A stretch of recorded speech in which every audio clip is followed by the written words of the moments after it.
But of course, the time has come for Okonko to go back, and go back he does. He has a plan, and it's a good plan. His plan is to make a grand entrance and rise even higher than he was when he was in Umofia before. So his sons are going to be inducted into the Ozo title. His daughters will get suitors from Umofia, and he himself, he is going to get the third and the highest title in the land. Very few people had it. Okonko had a plan, and it was a good plan. It was a plan that had worked in the past. Hard work, focus, and Okonko would actually have achieved all these things, but he came into a world gone mad. Because in Umofia, not only was there a new religion, there was a preacher, there was a new church, there was also a new government. The white man had also brought a government. They had built a court where the district commissioner judged cases in ignorance. That government had the power to enforce the new laws. Perhaps I've been away too long, Okonko said, almost to himself. But I cannot understand these things you tell me. What is it that has happened to our people? Why have they lost the power to fight? He asks Obierika. And Obierika, of course, tells him about Abame and how Abame was wiped out. We would be cowards to compare ourselves with the men of Abame. Their fathers had never dared to stand before our ancestors. We must fight these men and drive them from our land. And Obierika weighs in with a lot of wisdom, because this is what Obierika says. It's already too late, said Obierika sadly. Our own men and our sons have joined the ranks of the stranger. They have joined his religion, and they help to uphold his government. The white man, it's very easy to get rid of him. The problem is that they have support from within, from Umofia, from their own people. And that is a whole different kettle of fish. And before we are too harsh in condemning the people of Umofia for not chasing even their own people away or fighting them, we have to remember the challenge, or truly appreciate the challenge of having to chastise your own people. Sometimes when you're in a position of power where you have to make a decision about people that you know, your friends, your colleagues, it's really difficult sometimes to take a hard decision. Yes, I know so and so is incompetent. I know the project would work so much better without so and so. But how? How can I call this person out? After all, they are my friends. And so this is the dilemma that Umofia is finding itself in. How can we start chastising and fighting with these men when these very men are our own brothers? There was something to be gained by cooperating with the white man, and people took advantage of that. Now, remember, Umofia was a place where achievement was revered. And with the coming of the white men, they also came in with trade.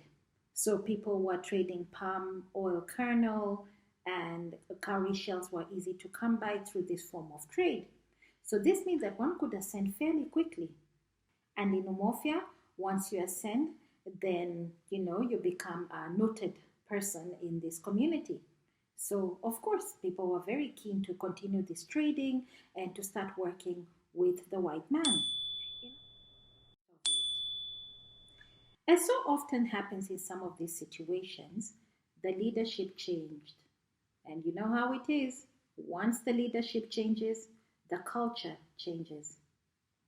The pastor who had been there before had been trying to cooperate and to work with the people in Umofia. He was not confrontational. So when some of the followers of the new religion tried to be fighters and to confront people, this pastor would always hold them back, Mr. Brown.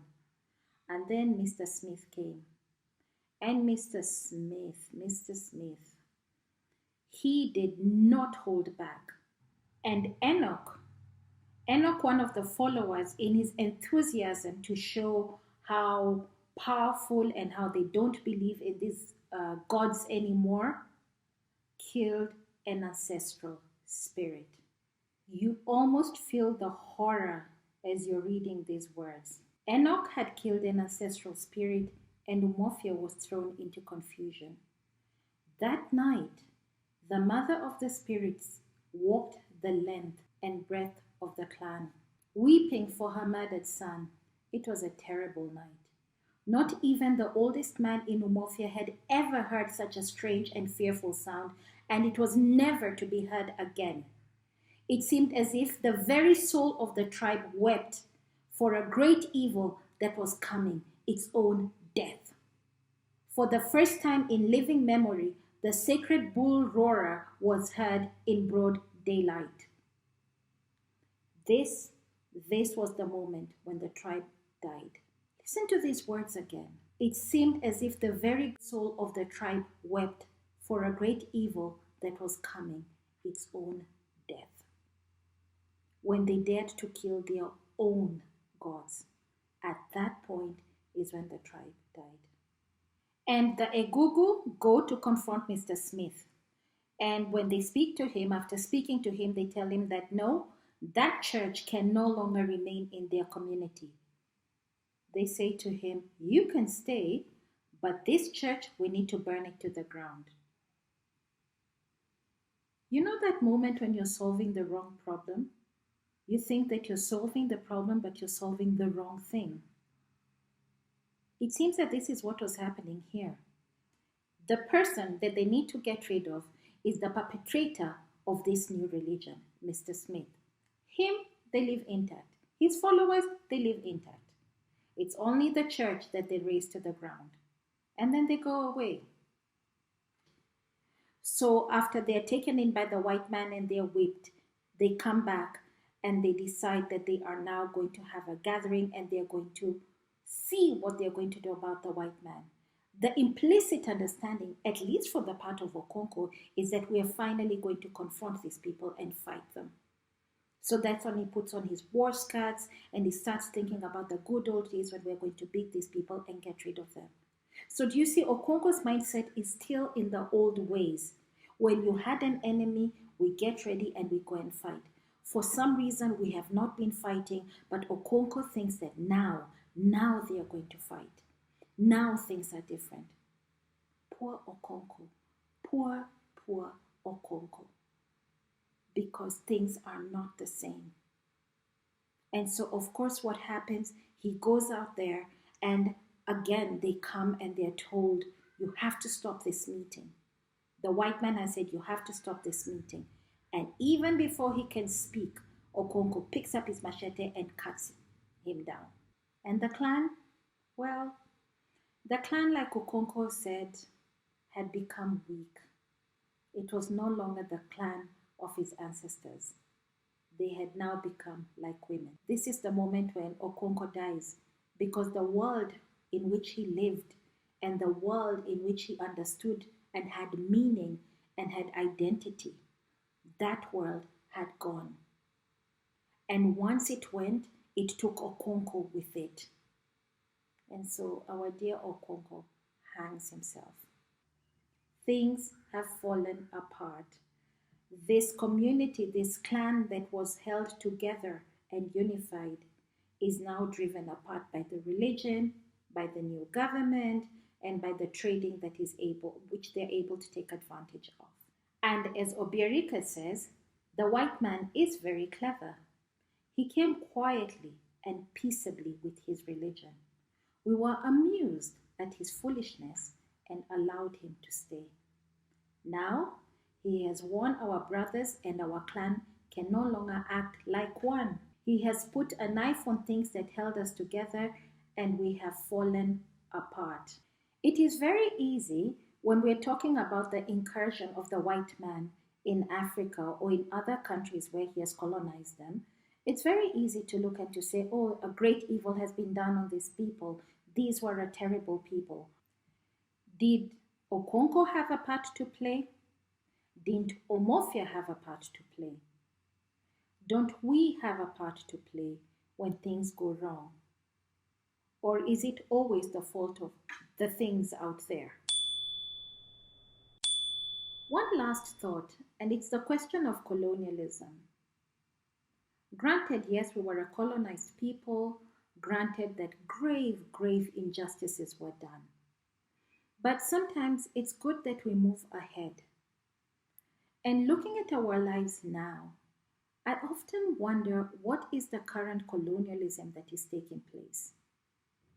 Having learned from the past that the colonialization is not going to happen suddenly, it comes in quietly and is coming slowly at either organizational level, at the country level, and these are conversations we will talk about in future books. But today, I just want us to close by thinking about our own colonization. Take, for instance, the dominance of technology in our lives. And as a result of the engagement with social media, which then has impacted our levels of concentration, we have to think about the quality of work that we put out. When you think of yourself when you were much younger, you were brilliant. You produced great work, and you must have been an amazing student who really did amazing things.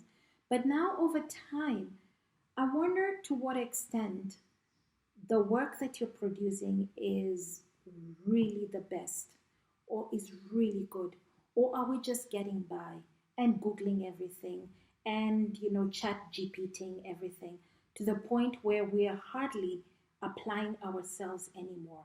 This is an important question that we have to think about, because obviously the inability to remember or the inability to create fantastic work will not harm us immediately. It's going to happen progressively, it's going to happen slowly. And Matthew the bird was asked why he was always on the wing. And he replied, "Men have learned to shoot without missing their mark, and I have learned to fly without perching on a twig." Perhaps we can think a little bit about adapting to the new situation, and most importantly, think how we can thrive in the new environment rather than allowing it to pull us down.